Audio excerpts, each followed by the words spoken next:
Hi everyone, welcome back to the Benos Esther Malka family. If you are a $3 or more subscriber, you already know that we are going to review these foam beads, and this was one of my personal favorite investments, and I'm going to tell you why.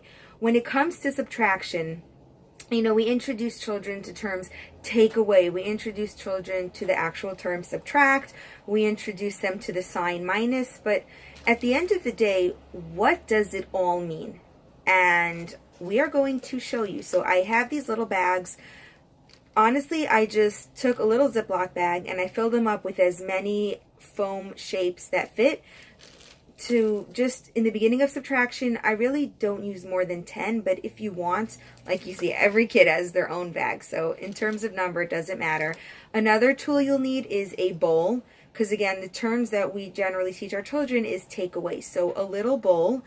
I also have, because I like to incorporate more than one skill, so I do have these tongs. You could get them at the Dollar Tree. They don't have to be costly. You could use a spoon for, addition of life skills. Just be creative. And again, what does this do? It incorporates fine motor skills, because again, when it comes to learning, why settle for one skill? I also have a dry erase marker, and you can get them whatever company you like most.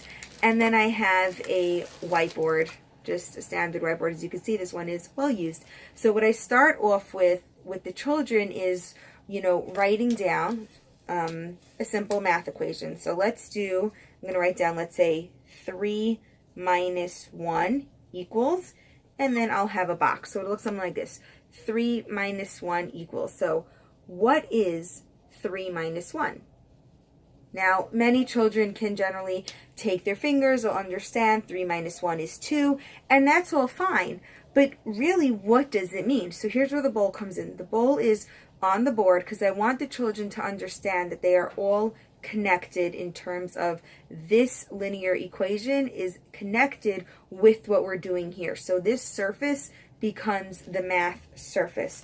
And so the children will then take their beads, their foam beads, and here's where the fine motor comes in. We're going to use this twice because it's a pre-writing skill. And then the children will put in, all right, 1. Now it's important there's no double because we're also incorporating counting. 2.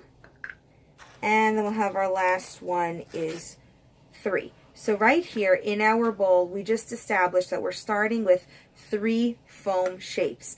And what are we doing? We are taking away 1. So we take our bead and we take away 1. 3 minus 1, and then we switch it, equals, what are we left with? And now this one really is up to your children. If your children just really know the math, then they could take their finger 1, 2. If the children need a little bit more help, then they could line it up 1, 2, which is another reason why for the very beginning we don't go past 10, because you'll have beads everywhere. So 3 minus 1 is 2, and if your children can actually write the 2, they would place the 2 in the box. So these foam shapes I like for many reasons. The first one is they're soft.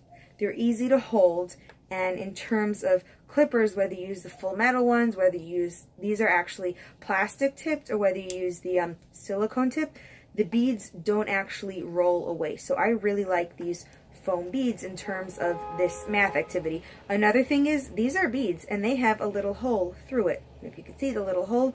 So just because I'm using it right now in terms of subtraction, with the clippers or tongs or tweezers or whatever you're going to use, you can actually make subtraction necklaces, and that's a really fun thing to have. Or you could string them up on, I did this once. We had little skinny wooden rods, so we strung them up on there. So whatever the case is, I really enjoy these foam shapes because they are so versatile, and in terms of math, the children can see what is takeaway. I am physically taking away. Again, we started off with 3. I am physically removing 1, and our total we can physically see is 1, 2. And it's just good to visually allow children to see that 3 minus 1 is so much more than 3 minus 1. If you have any question on these foam shapes or any of the skills that we used in this demonstration, let me know below, because you know what? We're the Vinosa family, and I will try my best to either answer your questions in the comment box below, and if it's a question that requires more, attention, you never know. Maybe I'll make a video about it. Thank you guys so much for watching. Don't forget to let your friends know, and don't forget to ask questions, because this channel is for you and how to make learning and education fun. Thank you so much for watching. Happy playing!